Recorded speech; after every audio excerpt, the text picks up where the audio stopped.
નમસ્કાર, હું રાહુલ વેગડા એશિયાના સૌથી જૂના અખબાર મુંબઈ સમાચારના ડિજિટલ પ્લેટફોર્મ પર આપનું સ્વાગત કરું છું. ચાલો જોઈએ આજની મુખ્ય હેડલાઇન્સ.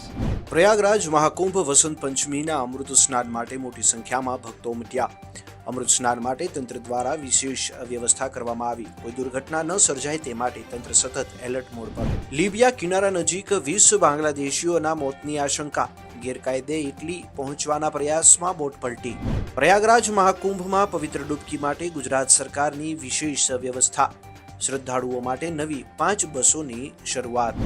સન્ડે ઓન સાયકલ કાર્યક્રમમાં મનસુખ માંડવિયાએ લીધો ભાગ. રમતગમત પ્રધાને સાયકલ ચલાવી લોકોને સ્વસ્થ રહેવા અંગે કર્યા જાગૃત. સાપુતારા અકસ્માતને લઈને મુખ્યપ્રધાન ભૂપેન્દ્ર પટેલે દુઃખ વ્યક્ત કર્યું. ઘાયલોની સારવાર માટે તંત્રને આપી સૂચના. તાપીમાં સ્ટેટ મોનિટરિંગ સેલે વિદેશી દારૂનો 12,82,000નો મુદ્દામાલ કબજે કર્યો. 17મી અખિલ ભારતીય ગિરનાર આરોહણ અવરોહણ સ્પર્ધામાં ઉત્તરાખંડના સ્પર્ધકે સિનિયર કેટેગરીમાં 53.28 મિનિટમાં ગિરનાર સર કરીને વર્ષ 2022નો રેકોર્ડ તોડ્યો.